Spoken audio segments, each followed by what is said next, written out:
네, 안녕하십니까. 성경 내 이야기다의 김홍덕입니다.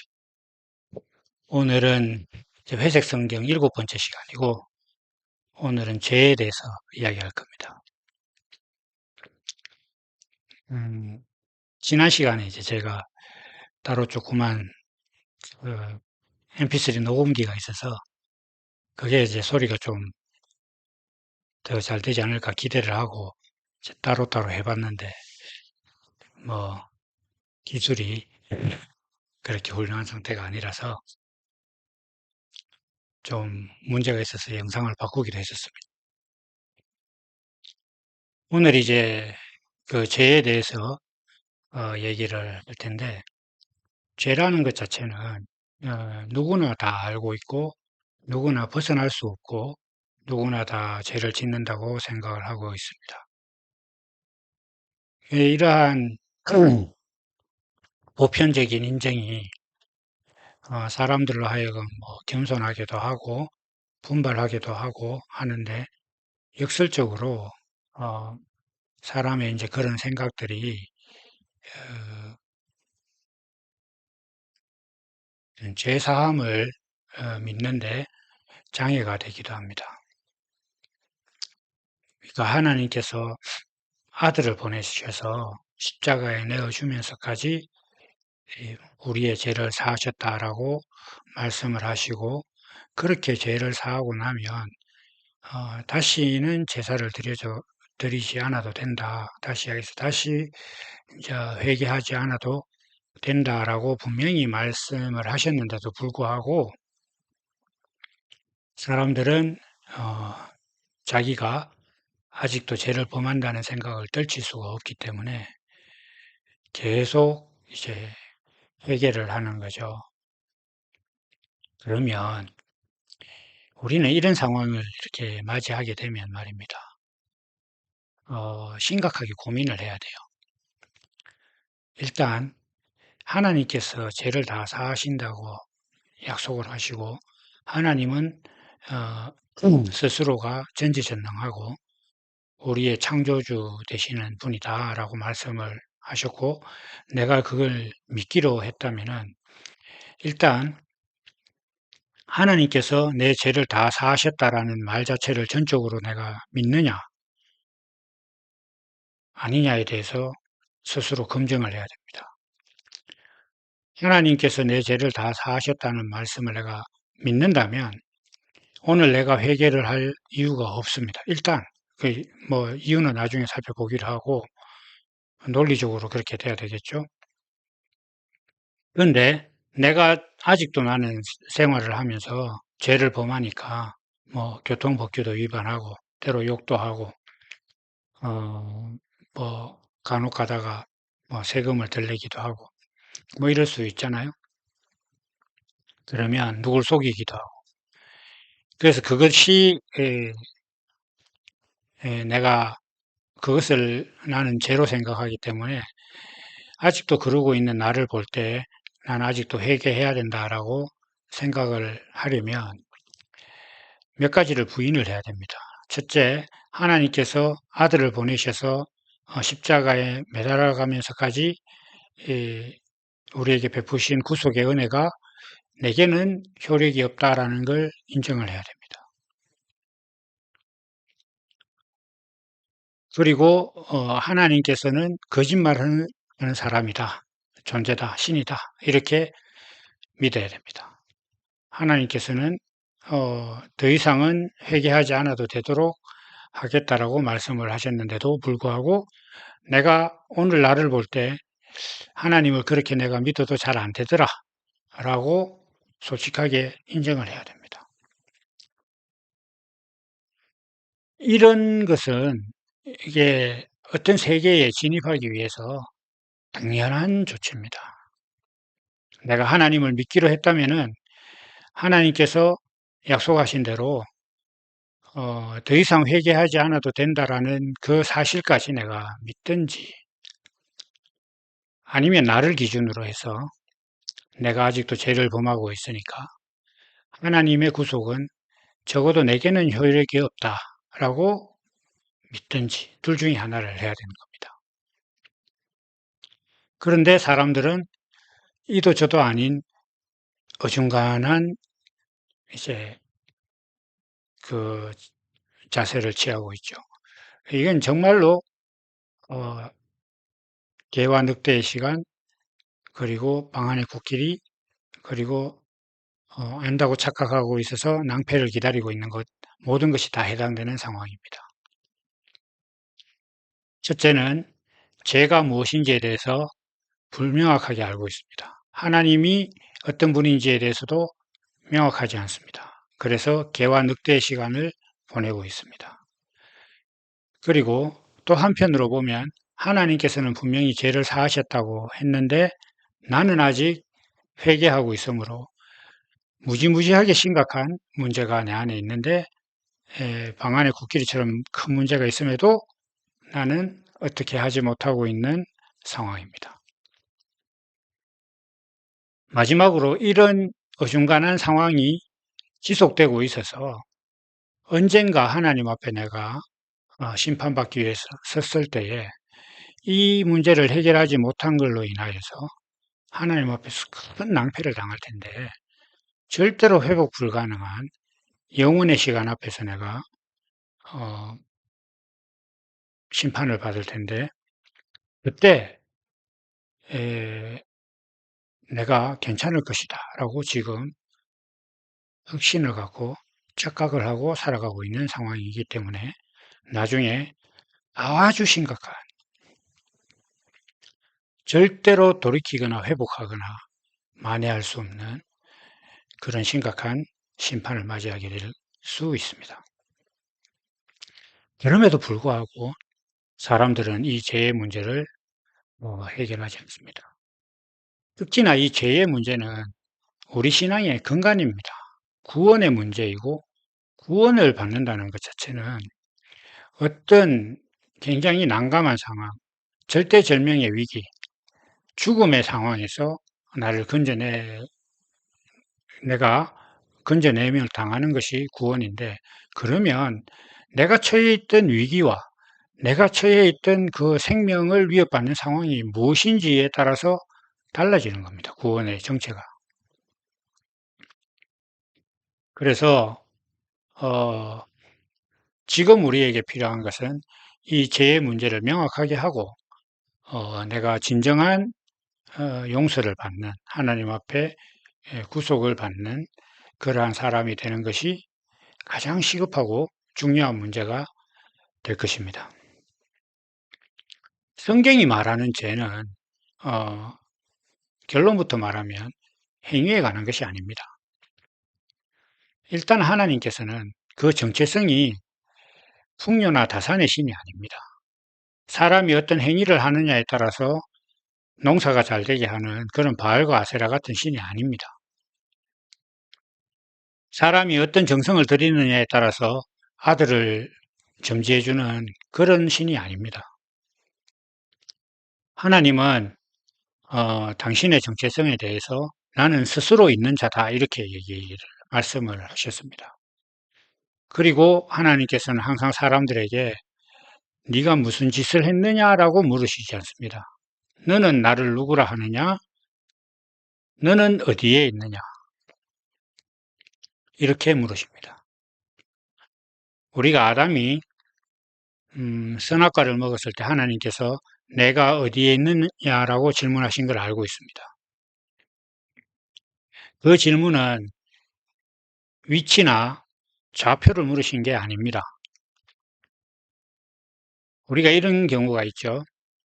아들이 집에 안 와서 독서실 가서 공부하기로 했는데 엄마가 전화를 하니까 그 배경이 PC방 내지는 뭐 노는 곳인 것 같아요. 그러면 그 엄마가 아들에게 혹은 딸에게 이렇게 얘기하죠. 너 어디냐? 이렇게 물을 거 아닙니까? 그러면 그 질문은 아들에게 너 지금 PC방에 있지? 너 지금 노래방에 있지? 이걸 묻는 게 아닙니다. 너는 학생 아니냐? 이걸 묻는 거예요. 너는 학생이고 너는 지금 공부해야 되는 사람 아니냐? 그런데 거기가 네 자리가 맞느냐? 이걸 묻는 거잖아요. 하나님께서 선악과를 먹은 아담에게 네가 어디에 있느냐라고 물으신 거는 너는 내가 정한 자리, 내가 있어야, 그러니까 아담이 있어야 할 자리에 지금 제대로 자리하고 있느냐, 이걸 물으신 거예요. 그 자리는 우리가 앞서 선악과를 통해서 얘기했듯이 하나님께서 하나님의 성품을 표현하기 위해서 만든 그 자리, 하나님의 의와 뜻을 표현하겠다는 그런 순종의 자리에 있느냐, 그것을 인생의 의미와 삶의 목적으로 삼고 있느냐라고 물으신 거예요. 그런데 그 당시 아담은 어떻습니까? 내가 하나님처럼 되려고 선과 악의 기준을 내가 스스로 정했습니다. 이런 상태잖아요. 선악과를 먹었으니까. 그러니까 이게 하나님께서 물으시는 거는 너 어디 있느냐? 지금 내가 있는 자리가 여호와 하나님이 정한 사람의 자리가 맞느냐? 이렇게 물으시는 거예요. 거기에 대해서 아담은 내가 하나님의 낯을 피하여 숨었다. 부끄럽다. 이렇게 얘기했습니다. 그래서 제가 앞에서 선악과에 대해서 말씀을 드릴 때 죄라는 것 자체는 그게 원죄다. 우리가 하나님이 정한 자리를 벗어나서 하나님이 허락하지 않고 사람이 스스로 선과 악에 대해서 판단하는 그런 자리에 들어가는 것 자체가 원죄다. 그러한 사람의 판단으로 인해서 세상에서 사람이 뭐 형법이라든지 이런 데 정의하는 모든 죄가 발생한다. 나는 옳고 너는 그러다. 라는 그 의로움이 충돌해서 다툼이 일어나면 판사가 그 사회적 기준으로 둘 중에 누가 더 옳은가를 가늠하는 것 아닙니까? 그러니까 사람이 생각하는 모든 죄, 오늘날 하나님을 믿는다고 하면서 자기가 기도할 때마다 회개하는 그 근거가 되는 죄들은 전부 다 이 행위에 관한 것입니다. 이 행위는 자기가 옳다고 생각해서 행동한 결과들입니다. 그런데 문제는 사람이 생각하고 있는 그 옳다는 기준에 자기 스스로도 못 미친다는 거죠. 뭐 쉬운 예로 사람은 하나님 앞에 내가 의로워지기 위해서는 거짓말을 한다거나 화를 낸다거나 누구를 미워하면 안 된다라고 자기 스스로가 기준을 가지고 있습니다. 그런데 살다 보면 운전하다 보면 누가 확 끼어들면 욕하게 되고 그 다음에 교회에 가면 정말 저 인간은 왜 저럴까 싶은 그런 밉상스러운 사람이 보면 참으려고 해도 막 화가 나고 미운 마음이 들고 이렇게 하는 거죠. 그러면 이제 집에 돌아가서 또 아니면 기도하려고 앉아 있으면 그게 생각이 나는 거예요. 그러면 이거 하나님 내가 이렇게 미워하면 안 되는데 내가 미워했습니다라고 회개를 합니다. 근데 그 회개를 하는 그 죄는 누가 정죄를 한 겁니까? 자기 기준이 정죄를 한 거예요. 내가 이러면 안 되는데 라고 자기 스스로 정했기 때문에. 물론 내가 이러면 안 되는데라는 것은 다분히 교회에서 배운 대로 또 세상에서 배운 가치대로 선하게 결정한 것 같습니다만, 그러나 우리가 세상이 가지고 있는 그런 기준들을 놓고 볼 때, 그 상황이라든지, 예, 지역이라든지 문화에 따라서 이야기가 많이 달라집니다. 뭐 사실이 그런지는 모르겠는데 우리가 일반적으로 중동 국가에 가면 아직도 일부 다처제가 허용되잖아요. 우리나라에서 만약에 일부 다처제를 하려고 하면 심각한 문제가 되겠죠. 사회 이슈가 되고 상황에 따라서는 막 언론이나 SNS 공개돼 가지고 아주 뭐 파멸을 당하는 그런 수도 있을 겁니다. 우리가 잘 아는 뭐 알래스카에 그 자기 아내를 여행객에게 동침하게 내어주는 그런 일들도 뭐 지금은 이제 뭐 없겠지만 옛날에는 그 유전자를 강화하게 하기 위해서 그렇게 했다라는 그런 것들도 이미 다 연구가 돼 있고 전쟁터가 되면 어떻게든지 상대를 많이 죽여야만 옳은 일이 되지 않습니까? 그래서 어 뭐 예를 들면 여호와 증인인가요? 거기 총을 안 들겠다고 이렇게 얘기하는 것 자체는 사람을 죽이면 안 된다라는 그 사실에만 매몰된 거지, 죄의 정의에 대해서 정확하게 모르는 겁니다. 그 사람들은 자기가 총을 안 들면 다른 사람은 어차피 총을 들고 있잖아요. 그러니까 내 대신 남이 사람을 죽여주기를 바라는 거예요. 자기도 나라가 망하는 걸 원치 않을 거 아니에요. 그러니까 그 사람들은 살인 교사범이에요. 그러니까 이러한 상황들을 놓고 봤을 때 우리가 행위로 짓는 죄는 그 기준이 항상 모호합니다. 사람이 가지고 있는 기준으로는 되지 않아요. 우리가 또 거꾸로 생각을 해볼까요? 화를 낸다는 것 자체를 우리는 신앙적으로 대단히 정죄하고 반성하는 요소로 생각하지만, 예수님은 얼마나 화를 냈을까요? 사이 자식들아, 뭐 이렇게 하는 건 요즘 우리나라 말로 그러면 야, 이 개새끼야, 뭐 하여튼 이런 수준의 욕이단 말이에요. 그러면 그러한 욕을 예수님께서 하나님의 아들이라는 사람이 했단 말이에요. 심지어는 성전에 가서 장사하는 사람들의 상을 막 뒤엎어 버렸어요. 그러면 되겠습니까? 예를 들면은 기독교인이 길 가다가 보니까 성인 용품 파는 데가 있어요. 이런 음란한 것들을 그러면서 들어가서 막 점포를 다 막 난장판을 만들었다. 그럼 지금 어떻게 되겠습니까? 난리 나겠죠. 손해배상 들어오고 그렇게 될 겁니다. 그럼 예수님 그렇게 화를 냈어요. 베드로와 사도 바울은 사도 바울과 바나바는 막 심하게 다투어서 둘이 여행 가는 것에 전도 여행 자체를 결별했어요. 따로따로. 그런 일도 있었고 사도 바울이 막 베드로한테 막 화를 내는 장면도 있고 막 이렇잖아요. 그런 거 다 어떻게 할 겁니까? 화를 낸다는 것 자체로 문제가 됩니까? 무엇에 대해서 화를 내고 어떤 존재로서 내가 지금 살인을 해야 되는 위치에 있는가를 생각해야 되는 겁니다. 예를 들면 내가 지금 나라를 지키는 군인으로서 전쟁터에 나와 있다면 하나님께서 물으시는 대로 네가 어디 있느냐 이렇게 이야기했을 때 나는 나라를 지키기 위해서 필요하다면 살인도 해야 되는 군인의 위치에 있습니다라고 대답을 해야 되는 거예요. 그러면 그 사람은 어떻게든지 내 나라와 내 가족과 내 민족을 지키기 위해서 최대한 상대를 많이 죽이고 어, 더 전진을 해야 되는 그런 위치에 있는 겁니다.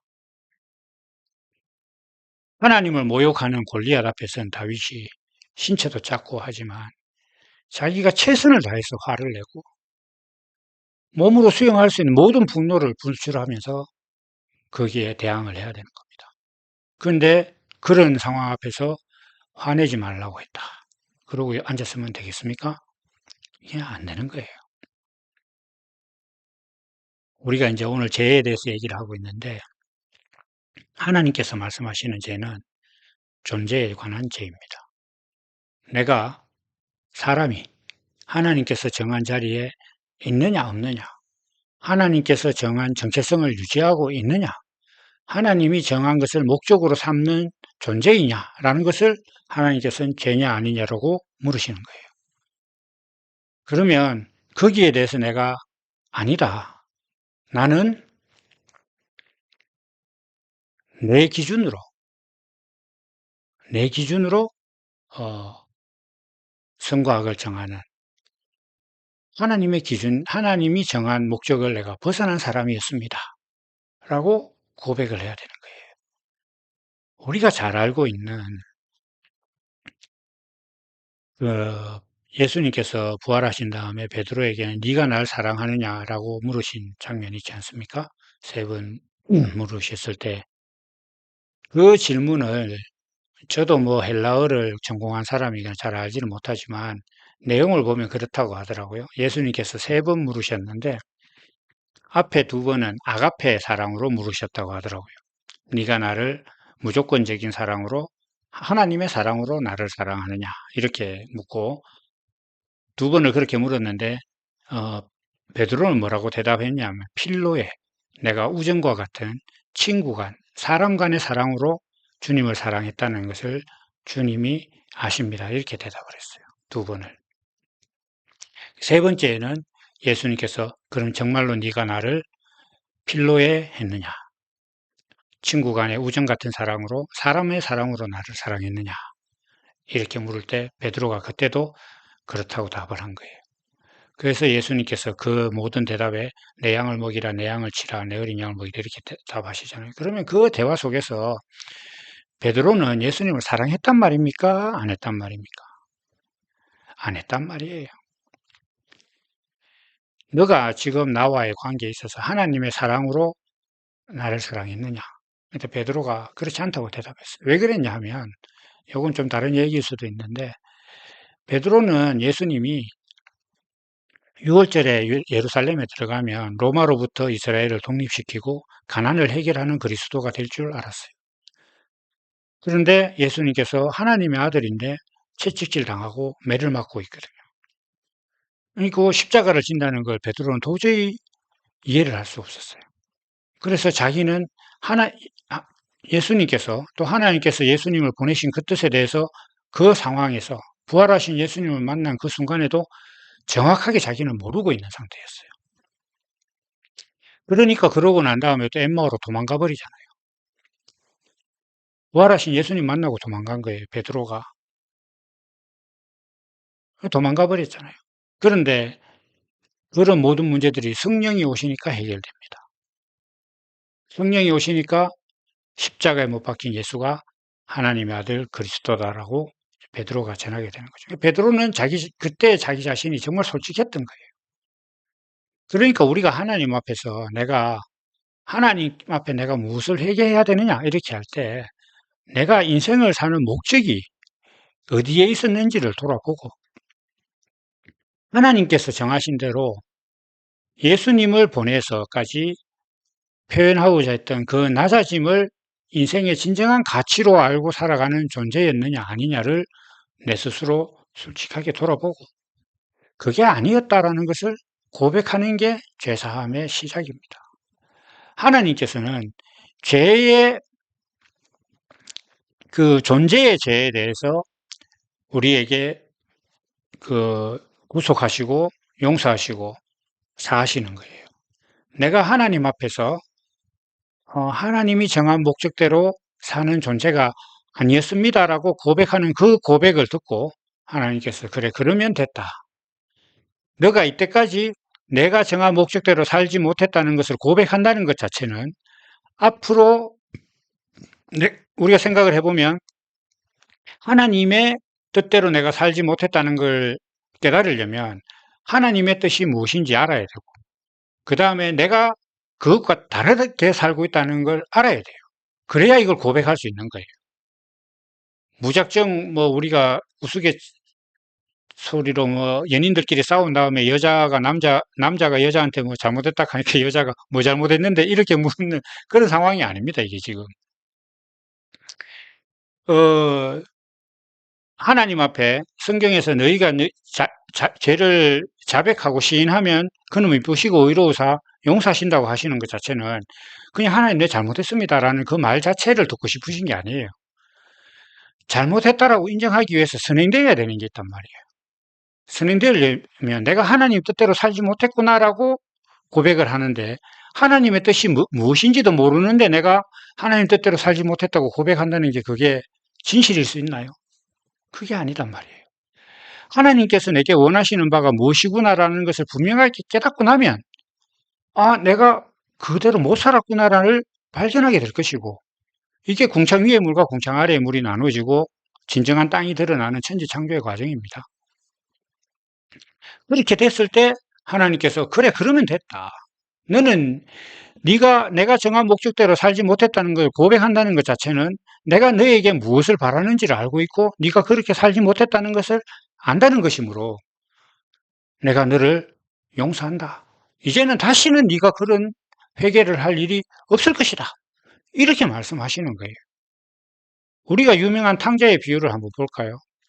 탕자의 비유가 그 탕자가 와가지고 아버지한테 아버지 내가 거기 가서 창녀와 놀고 돼지 지엄 열매를 먹고 도박을 했고 이거 회개했습니까?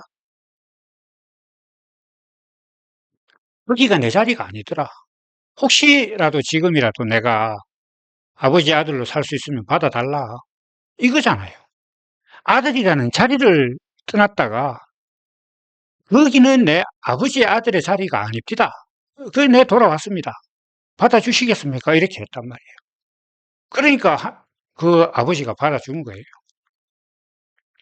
그러고 나면 그 행동은 다시 이 아들이 행여 내가 아들에서 떨어질까, 아들이란 지위를 잃어버릴까 또 회개할 일이 있겠습니까?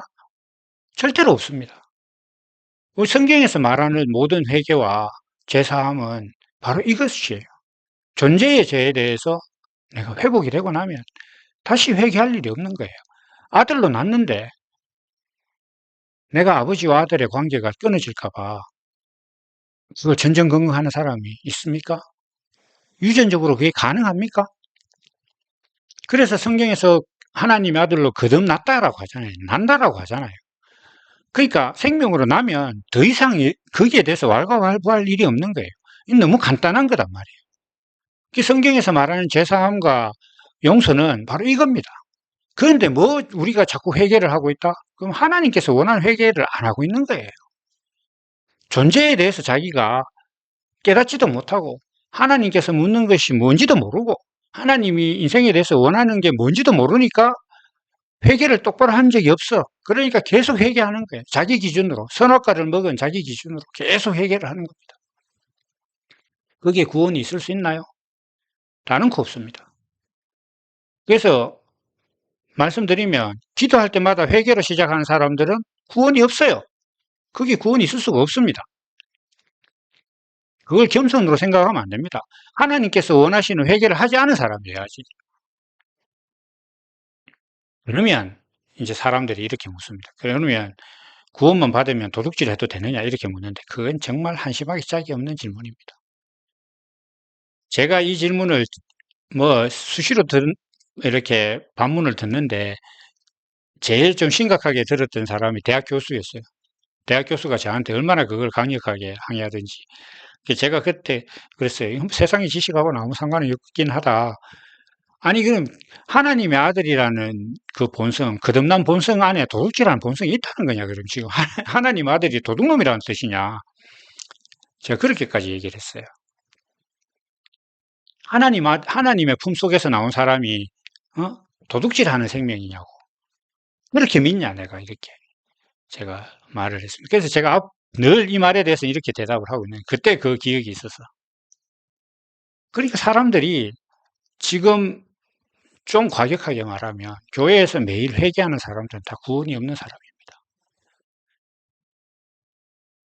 예수님께서 제자들의 발을 씻기실 때에 베드로가 내 발 못 씻깁니다. 이렇게 하니까 이 발을 안 씻기면 나와 상관이 없다. 이러니까 그러면 목욕을 시켜달라. 그러니까 손과 발 다 씻겨달라. 그러니까 이미 목욕한 자는 발만 씻으면 된다. 이렇게. 이게 어떤 의미냐 하면 그 당시 풍습으로 봐도 집에 들어가기 위해서는 집에 합당한 매무새를 갖추기 위해서 마지막으로 발을 씻는 거예요. 그러니까 발을 씻는 사람은 일단 그 집에 들어갈 수 있는 자격이 있는 사람이에요. 옛날에는 유대인들은 그 사막지대니까 다 샌들을 신고 다니고 주인이 오거나 또 귀한 손님이 주인을 찾으러 온 손님이 만나러 온 손님이 오면 하인들이 제일 먼저 가서 발을 씻겨줬단 말이에요. 그러면 그 사람은 발을 씻지 않아도 이 사람은 기본적으로 그 집에 들어가기 위해서 들어갈 수 있는 존재로서 거기 온 거예요. 들어갈 수 있는 존재로서 거기 왔단 말이에요. 그런데 그 집에 합당하게 하기 위해서 발을 씻는 것 뿐이지, 그게 발을 뭐 안 씻는다고 거기 사람이 거기 못 들어가는 게 아닙니다. 우리가 이렇게 생각을 하면 됩니다. 기독교인들도 행위로 죄를 범합니다. 잠깐 제 얘기를 하면 제가 서비스 센터 같은 데 전화를 해서 항의를 아주 야무지게 하던 사람이었습니다. 예전에 제 기억에 삼성전자 노트북을 사서 10개월 쓰고 환불받은 적이 있어요. 요목조목 따져가면서. 예전에 제가 좀 그래 살았습니다. 그 이전 교회에 그 LG텔레콤의 그 생담 그 실의 실장 좀 높은 지위에 있는 그 청년이 있었는데 저보고 집사님 같은 분 전화 오면은 그 이름 옆에 마크가 뜹니다. 이렇게 얘기를 해줬는데 그렇게 살았어요. 그러다가 이제 제가 이 예수를 믿으면서 그러한 일들을 거의 잘 안 하게 됐습니다. 그런데 한 4, 5년 전에 한번 그런 일이 있었어요. 저로서는 좀 납득하기 힘든 일이 있었는데 은행에서 뭐 도장을 찍어 오라고 하는데 어차피 가짜 도장 그 본인이 안 와도 되는 도장이 위에서 좀 뭐 서명하면 안 되느냐 이렇게 자기들 눈앞에서는 안 된다는 거예요. 그래서 그 밖에 나가서 이제 뭐 도장집에 가서 가짜 도장을 파가지고 찍은 그건 되는데 자기들 앞에서는 안 된다. 그게 저 이해가 안 돼서 되게 좀 항의를 하다가 어쨌든 자기들 시킨 대로 하고 집으로 돌아가면서 생각할 때 제가 어떤 생각을 했냐면 참 잘못했다. 어차피 해줘야 되는 일인데 그냥 하면 될 것을. 그러면서 제가 생각을 이렇게 했습니다. 아, 내가 오늘 하나님 아들답지 못했구나. 어, 제가 그날 하나님 앞에 지옥 갈 만한 죄를 범했다고 생각하지 않습니다. 어, 그거를 회개하지 않으면 내가 하나님 앞에 큰 벌을 받는 그런 죄라고 생각하지 않습니다. 그냥 도도된다는 말은 아닙니다. 그런데 그날 그렇게 후회를 했어요.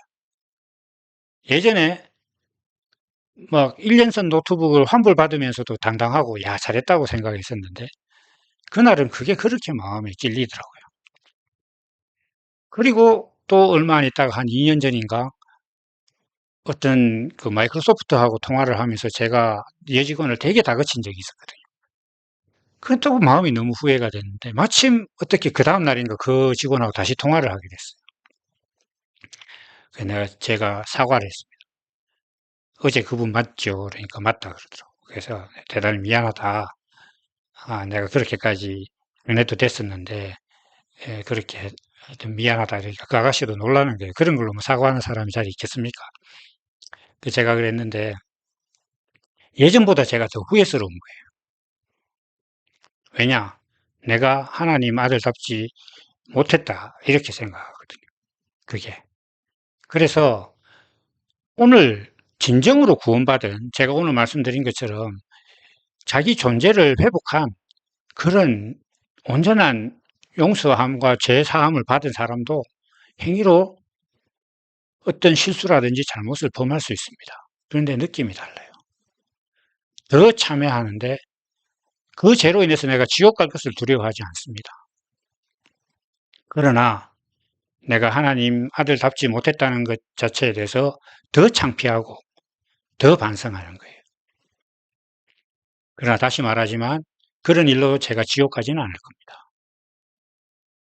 하나님께서 제게 원하신 회개는 존재에 관한 회개였거든요.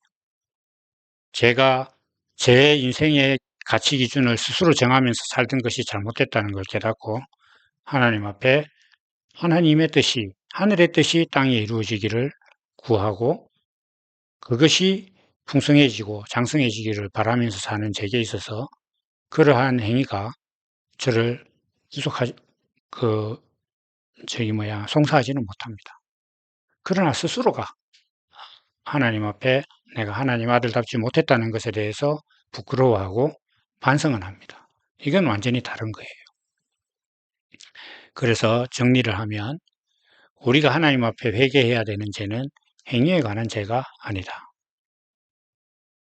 우리가 회개해야 되는 것은 내가 하나님께서 정한, 하나님께서 창조한 그 목적대로의 존재가 아니었다는 것을 회개하고 이제는 하나님께서 그 하나님의 주신 말씀대로 육신이 변하여 그 육신이 사는 그런 하나님의 아들로 거듭난 존재로서 살아간다는 것은 이미 생명이 바뀌었는데 그 생명이 아닌 상태를 회개하는 것을 또 회개할 이유는 없는 겁니다.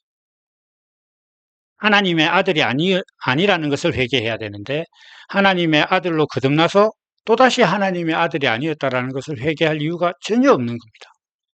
다만 이제 우리가 살아가면서 예수님께서 말씀하신 것처럼 발을 씻기는 일은 내가 하나님의 아들다움에 대해서 부족한 것을 돌이키고 반성하고 그렇게 해서 그리스도의 장성한 분량에 자라나는 겁니다. 생명은 났으니까 그 생명다움이 더 풍성해지는 그런 삶을 살아가는 것입니다. 오늘은 이제 죄에 대해서 말씀드렸는데 어떻게 보면 약간 비유적이고 우회적으로 말씀을 드렸지만 이 말씀을 통해서 여러분들이 죄에 대해서 고민하는 여러 가지 어려움들이 잘 해결되었기를 기대합니다. 오늘 여기까지 하고 또 다음 시간에 만나도록 하겠습니다. 감사합니다.